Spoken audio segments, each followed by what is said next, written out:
Hi friends, நம்ம லைஃப்ல நடக்கிற பாசிட்டிவ் நெகட்டிவ் விஷயங்களை ஷேர் பண்றதுக்குன்னு சில பேர் இருப்பாங்க. ஆனாலும் அதுல சொல்லக்கூடாத 10 விஷயங்கள் என்னென்ன அப்படிங்கறத இந்த வீடியோல பார்க்கலாம். ஏன்னா நம்மள பத்தி மத்தவங்க முழுசா தெரிஞ்சு வச்சிருக்க வேண்டிய அவசியம் இல்லவே இல்ல. நம்மளோட ரகசியம் பாதுகாக்கப்பட்டாலே பல ப்ராப்ளம்ஸ்ல இருந்து நாம தப்பிச்சுக்கலாம். வீடியோக்குள்ள போறதுக்கு முன்னாடி நம்ம சேனலை புதுசா பாக்குறீங்க அப்படின்னா நம்ம சேனலை சப்ஸ்கிரைப் பண்ணிக்கோங்க. இப்ப வாங்க வீடியோக்குள்ள போகலாம். First point, your past. உங்க கடந்த கால வாழ்க்கையில என்ன நடந்திருந்தாலும் சரி, அது நல்லதோ கெட்டதோ, அது நல்லதா இருந்தா யாரும் உங்களை தலையில தூக்கி வச்சு கொண்டாட போறதும் இல்ல பாஸ்ட் லைஃப்ல கெட்டதா நடந்திருந்ததுன்னா அதை யாரும் எரேசர் கொண்டு அழிக்க போறதும் இல்ல. சோ நம்ம பாஸ்ட் லைஃப்ல ஷேர் பண்றதுனால எந்த யூஸுமே இல்ல. ஒருவேளை ஷேர் பண்றீங்க அப்படின்னா அது உங்களுக்கு ஆப்பா வந்து முடியறதுக்கு நிறைய வாய்ப்பு இருக்கு. எப்படின்னு கேக்குறீங்களா? உங்க பாஸ்ட் லைஃப்ல எக்ஸாம்ல ஒரு பிட் அடிச்சிருக்கலாம், இல்ல அப்பாக்கு தெரியாம அப்பா பர்ஸ்ல இருந்து பணம் திருடி எடுத்து ஃப்ரெண்ட்ஸோட செலவு பண்ணிருக்கலாம், இல்ல அடுத்தவங்களோட திங்ஸ் எடுத்து வச்சு நீங்க திருடி இருக்கலாம். ஆனா ஒரு ஸ்டேஜ்ல இதெல்லாம் தப்புன்னு உணர்ந்து வாழ்ந்துட்டு இருப்பீங்க. ஆனா பாஸ்ட் லைஃப் ஷேர் பண்ணும் போது என்னைக்காவது யாரோட பொருள் திருடு போனா கூட உங்களை தான் சந்தேகமா பாப்பாங்க. சில பேர் மட்டும்தான் பாஸ்ட் இஸ் பாஸ்ட்னு மெச்சூர்டா நடந்துக்குவாங்க. ஆனா இன்னும் சில பேர் நீங்க சொன்ன பழைய விஷயங்களை வச்சு உங்களை எடை போட்டுருவாங்க. அதுலயும் நீங்க ஒரு பிசினஸ் சம்பந்தமான 30-40 பேர் இருக்கிற ஆபீஸ்ல பார்ட்னர்ஷிப்பா பாக்குற வேலைன்னு நிறைய இருக்கும். அவங்க கிட்ட போய் ஃபார் எக்ஸாம்பிள், காலேஜ்ல ப்ராஜெக்ட் ஒண்ணு பண்ணேன்டா, அது என் ஃப்ரெண்ட் ஐடியா தான், ஆனா நான் அதை திருடி பண்ணிட்டேன். உங்க ஃப்ரெண்டுக்கு நீங்க பண்ண துரோகத்தை ஷேர் பண்றீங்கன்னு வச்சுக்கோங்க. இப்போ நீங்க தெரிஞ்சிருக்கலாம், ஆனா நீங்க சொன்னதை கேட்டவங்க இவன் அப்பவே அப்படின்னா இவன் கூட சேர்ந்து ஆபீஸ் டார்கெட் எல்லாம் முடிக்க கூடாது அப்படின்னு உங்களை எல்லாருமா சேர்ந்து ஒதுக்க ஆரம்பிச்சிருவாங்க. சோ அங்கேயே உங்களோட குவாலிட்டி குறைஞ்சிடும். அதே விஷயத்த ஆபீஸ் ஸ்டாஃப் கிட்ட ஷேர் பண்ணா சுத்தம் நிம்மதியே போயிடும். சோ இனிமே பாஸ்ட் லைஃப ஷேர் பண்ணாதீங்க. Second one, your strength and weaknesses. உங்களோட பலம் என்ன, பலவீனம் என்ன அப்படிங்கறத யார்கிட்டயும் ஷேர் பண்ணாதீங்க. ஏன்னா ஃபார் எக்ஸாம்பிள், உங்களோட பலவீனம் கோபம்னு வச்சுக்கோங்க. பசங்க படத்துல வர்ற மாதிரிதான். இப்போ இவன் கைய முறுக்குவான் பாரு, காசை குனிஞ்சு எடுப்பான்னு நினைச்சியா, எடுக்க மாட்டான் பாரு அப்படின்னு உசுப்பேத்தி உங்களை ரணகுலம் ஆக்கிடுவாங்க. மத்தவங்க முன்னாடி வேணும்னே உங்களை கோபப்படுத்த ட்ரை பண்ணுவாங்க. ஒருவேளை உங்க வீக்னஸ் சாப்பாடுன்னு வச்சுக்கோங்க. அவங்க கூடவே ஒரு ஃபங்க்ஷனும் நீங்க அட்டென்ட் பண்றீங்க அப்படின்னா, இப்போ இவன் சாப்பாடை வெளுத்து கட்டிடுவான்டா, அண்டா காலி ஆயிடும் அப்படின்னு எல்லாரும் முன்னாடியும் நீங்க பர்சனலா நினைச்சு சொன்னதை ஷேர் பண்ணி உங்களை அசிங்கப்படுத்திடுவாங்க. அதே மாதிரி நீங்க ஆரோக்கியமா இருக்கிறதுக்கு காரணம் உங்களோட good habit, life style, diet அப்படின்னு ஃபாலோ பண்றீங்கன்னு வச்சுக்கோங்க. உங்களோட ஹெல்த்துக்கு ரீசனையும் சொல்றீங்க அப்படின்னா, டேய் உன் டயட்லாம் ஒன்னும் ஆகாது, ஒரு நாள் தானே பிரியாணி சாப்பிடு அப்படின்னு உங்க மைண்ட டைவர்ட் பண்ணி உங்க டயட்டை க்ளோஸ் பண்ணிடுவாங்க. சோ இனிமே உங்க ஹெல்த்தோட சீக்ரெட்டையுமே வெளியே சொல்லாதீங்க. Third one is how you feel about someone. மத்தவங்களை பத்தி நமக்குன்னு ஒரு தாட் இருக்கும். நீங்க சொல்றது ஒரு விதமா சொல்லிருப்பீங்க, ஆனா அது அவங்க எடுத்துக்கிற விதம் வேற மாதிரி இருக்கும். ஃபார் எக்ஸாம்பிள், உங்களோட ஃப்ரெண்டு ஒரு வீடு வாங்கியிருக்காங்க அப்படின்னா, முட்டாள்தனம் பண்ணிட்டான்டா, அந்த வில்லேஜ்ல போய் 30-40 லட்சம் பைசா போட்டிருக்கான், அது ஆபீஸ்ல இருந்து எவ்வளவு டிஸ்டன்ஸ் தெரியுமா, இங்க சிட்டிக்குள்ளேயே நல்ல வீடு வாங்கிருக்கலாம் அப்படின்னு நல்ல எண்ணத்தோட சொல்லிருப்பீங்க. ஆனா அதை கேட்டவங்க என்ன சொல்லுவாங்கன்னா, நீ வீடு வாங்கினது அவனுக்கு பிடிக்கவே இல்ல போல, காசை கரியாக்கிட்டியாம்டா, முட்டாளுன்னு உன்ன சொன்னான்டா அப்படின்னு சொல்லிருவாங்க. அதனால உங்களுக்கும் உங்க ஃப்ரெண்டுக்கும் இடையே விரிசல் தான் ஏற்படும். ஒருவேளை தப்பான டிசிஷன் உங்க ஃப்ரெண்டு எடுத்திருந்தா கூட அந்த ஃப்ரெண்டு கிட்ட ஸ்ட்ரெயிட்டா சொல்லிடுங்க. இல்லன்னா சொல்லாம மனசுக்குள்ளேயே வச்சுக்கோங்க. யார்கிட்டயும் ஷேர் பண்ணாதீங்க.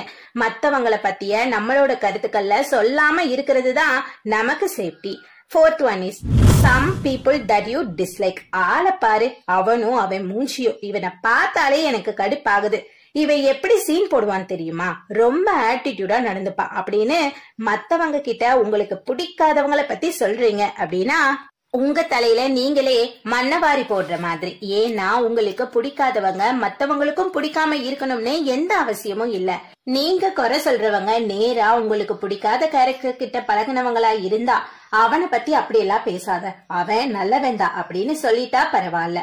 ஒருவேளை உங்களை போய் போட்டு கொடுத்துட்டு வந்துட்டா உங்களை பத்தி ஒரு தப்பான இமேஜ் போர்ட்ரேட் ஆயிடும். சோ உங்களுக்கு ஒருத்தரை பிடிக்கவே இல்லைன்னா அவங்கள பத்தி பேசி உங்க டைமை வேஸ்ட் பண்ணாம உங்க அடுத்த வேலையை பாக்குறது தான் நல்லது. ஏன்னா சுவருக்கும் காது இருக்குங்கிற மாதிரி காதுல பட்டவங்க என்ன வேணாலும் ஜோடிச்சு பேசுவாங்க. 5th one, earning. உங்களோட வருமானத்தை பத்தியும் மந்த்லி இவ்ளோ சேலரி வாங்குற, 2 பில்டிங் வாடகைக்கு விட்டுருக்க, இவ்ளோ நகை என் பொண்ணுக்கு சேர்த்து வச்சுட்டேன்பா அப்படின்ட்டு இன்வெஸ்ட்மெண்ட் பற்றியோ யார்கிட்டயும் நீங்க சொல்லவே கூடாது. ஏன்னா அதுக்கப்புறம் நீங்க எந்த ஒரு பொருள் வாங்கினாலும் உனக்கு என்னப்பா வாங்கு வாங்கு, நீ இது மட்டுமா வாங்கவ, நீ நினைச்சா பொருள் என்ன, பொருள் வச்சிருக்க கடையே வாங்கலாம் அப்படின்னு தான் சொல்வாங்க. ஒரு சில பேர் அடப்பாவி நம்ம கூட தானே குப்பை கொட்டினா அதுக்குள்ள எப்படி இப்படி ஆளாயிட்டான் அப்படின்னு நினைப்பாங்க. ஏதோ ஒரு சில பேர் மட்டும்தான் உங்களை ரோல் மாடலா எடுத்துக்கலாம். சோ யார்கிட்டயும் உங்க இன்கம் ஷேர் பண்ணாதீங்க. பண்ணீங்கன்னா உங்களுக்காக இல்லாட்டியும் உங்க பணத்துக்கான பொய்யான ஒரு ஃப்ரெண்ட்ஷிப் வச்சுக்கிட்டு உங்க பணத்தை ஆட்டைய போட கூட ட்ரை பண்ணலாம். 6th one, love life. உங்களோட லைஃப்ல உங்களோட ஹஸ்பண்டோ ஒய்ஃபோ யாரா இருந்தாலும், என் ஹஸ்பண்ட் எனக்கு என்னெல்லாம் பண்ணாரு தெரியுமா, என் பொண்டாட்டி நான் என்ன கேட்டாலும் எனக்காக செய்வா அப்படின்னு பெருமையாவோ, இல்ல என் புருஷன் எல்லாம் ஒரு லூசுடி அவனுக்கு ஒண்ணுமே தெரியாது, என் பொண்டாட்டி ஒரு திமிரு பிடிச்சவ அப்படின்னு திட்டியோ பேசவே கூடாது. ஏன்னா ஹஸ்பண்ட் அண்ட் ஒய்ஃப் சண்டை கோபம் காத்துல கரையும் சூட மாதிரி எப்ப வேணாலும் காணாம போயிடும். மனசு பாரம் குறையும் நினைச்சுக்கிட்டே நீங்க ஷேர் பண்ணீங்கன்னா அவங்க ஈர பேனாக்கி பேனை பெருமாளாக்கி விட்டுருவாங்க. ஹஸ்பண்ட் அண்ட் ஒய்ஃபுக்குள்ள மற்றவங்க பஞ்சாயத்து பேச வந்தா அவங்கதான் உங்க 2 பேரோட கேமையும் சேர்த்து டபுள் கேம் விளையாடுவாங்க. அதுக்கப்புறம் என்ன பிரச்சனை பெருசுதான் ஆகும். அதனால ஹஸ்பண்ட் அண்ட் ஒய்ஃப் ரிலேஷன்ஷிப் மட்டும் இல்ல, வீட்டுல நடக்கிற விஷயம் எதையுமே ஷேர் பண்ணாம இருந்தாலே அந்த வீட்டுக்குள்ள எந்த பிரச்சனையுமே வராது. 7th one, don't advertise your happy life. உங்க லைஃப்ல நடக்கிற நல்ல முன்னேற்றமான சந்தோஷமான விஷயங்களை சோசியல் மீடியால ஷேர் பண்ணாதீங்க. ஏன்னா கமெண்ட் பண்றவங்க 10% தான் இருப்பாங்க. மீதமுள்ளவங்க எப்படி வீட்டுல இருந்தா இப்ப பாரு வீடு காரு இவனுக்கு வந்திருக்க வாழ்வை பாருன்னு திட்டுறதுக்கே வீடியோ பாப்பாங்க. சோ கெட்ட கண்களை உங்க மேல படுறபடியும் உங்களை பார்த்து பொறாம படுறவங்களையும் நீங்களே வாங்க வாங்கன்னு வாலண்டியரா கூப்பிடுற மாதிரி அமையும். ஷேர் பண்ணலாம். ஃபார் எக்ஸாம்பிள் மெட்ராஸ் சமையல் ஸ்டெஃபி இருக்காங்கல்ல, அவங்க ரீசெண்டா ஒரு வீடியோ போட்டாங்க. அதுல அவங்களோட 2nd பேபி டெலிவரி பத்தியும் ஆண் குழந்தையினும் இதுதான் அந்த குழந்தையினும் ஒரே வீடியோல முடிச்சுட்டாங்க. ஆனா ஒரு சில பேர் hospital checking vlog, scan vlog, வளகாப்பு vlog, delivery vlog, baby gender vlog, face reveal விளாக்னு ஒவ்வொன்னுக்கும் வீடியோ. இத சந்தோஷமா பார்க்க ஆவலா சில பேர் இருந்தாலும் கழுவி ஊத்துறவங்க நிறைய பேர் இருப்பாங்க. அவங்க நம்மளை திட்டுறதுக்கே நாமளே டைம் டேபிள் போட்டு குடுக்கற மாதிரி இருக்கும். சோ லைஃப்ல privacy is very important to our. இத மறந்துடாதீங்க. 8th one is don't share different ideas. உங்களுக்கு ஐடியா மணி திடீர்னு டிங்னு அடிக்கும். ஏதாவது புது ஐடியா டெக்னிக் உங்களுக்கு தோணும். ஆனா அந்த ஐடியாவை யாருக்கிட்டையும் ஷேர் பண்ணாதீங்க. அதுலயும் சம்பாத்தியம் பண்ற ஐடியாவா இருந்தா சொல்லவே சொல்லாதீங்க.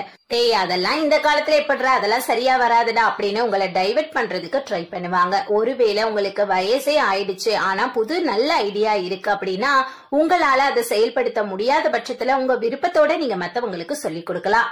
9th one is don't feel anyone about your next move. உங்க லைஃப்ல அடுத்து என்ன பிளான் இதை யார்கிட்டயுமே சொல்லக்கூடாது. ஃபார் எக்ஸாம்பிள் 2nd பேபிக்கு ட்ரை பண்றீங்க அப்படின்னா உடனே கிடைக்கிற விஷயம் இல்ல அது. சோ நீங்க சொன்னவங்க உங்ககிட்ட வந்து என்னடி 2nd பேபிக்கு ட்ரை பண்றேன்னு சொன்ன இன்னுமா இல்ல, அப்போ உடம்புல ஏதோ ப்ராப்ளம் செக் பண்ணு அப்படின்னு சொல்லவும் அங்க நீங்க கதி கலங்க ஆரம்பிச்சிருவீங்க. சோ சென்சிட்டிவ் விஷயங்கள் உங்களை ரொம்பவே பாதிக்கும்.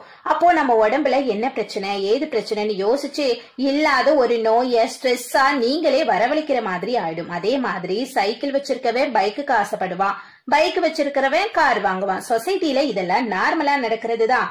ஆனா வாங்குறதுக்கு முன்னாடி யார்கிட்டயும் சொல்லாம ஒரு விஷயத்த சாதிச்சுட்டு சொன்னா கூட உங்க மதிப்பு கூடும். செய்யறதுக்கு முன்னாடி எல்லார்கிட்டயும் சொல்லி அது நடக்கலன்னா டேய் இவனா இவன் வெறுவாயிலேயே வடை சுடுவான்டா அப்படின்னு உங்களை மட்டும் தட்டி பேச நீங்களே சான்ஸ் கொடுக்கற மாதிரி.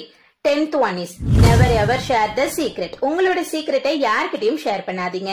டேய் நான் 10 அரியர் வச்சிருக்கேன்டா, இது சீக்ரெட் யார்கிட்டயும் சொல்லாத அப்படின்னு சொல்லிருப்பீங்க. ஆனா அத சொல்லி நிறைய பேர் உங்களை கிண்டல் பண்றாங்கன்னு வச்சுக்குவோம். அது எப்படி சீக்ரெட் ஆகும்?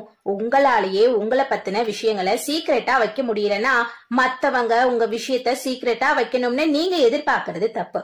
அதே மாதிரி உங்ககிட்ட வந்து இது சீக்ரெட்பா, உன்கிட்ட மட்டும் தான் சொல்றேன் அப்படின்னு உங்களை நம்பி சொன்னா கூட அதையும் நீங்க மத்தவங்க கிட்ட சொல்லி அந்த சீக்ரெட்டை உடைச்சிடாதீங்க. உங்களோட நட்பை கெடுத்துக்காதீங்க. ஓகே, இப்ப நம்ம அந்த 10 விஷயங்களையும் பார்த்தாச்சு. இதெல்லாம் ஃபாலோ பண்ணா சக்சஸ் ஆயிடலாமா அப்படின்னு நீங்க கேட்டா, சக்சஸ் ஆன 2 பேரை பத்தி சொல்றேன். பிரபல நிறுவனம் கொக்கோ கோலா, அதை உருவாக்குற சீக்ரெட் ஃபார்முலா அந்த 2 பேருக்கு மட்டும்தான் தெரியுமா.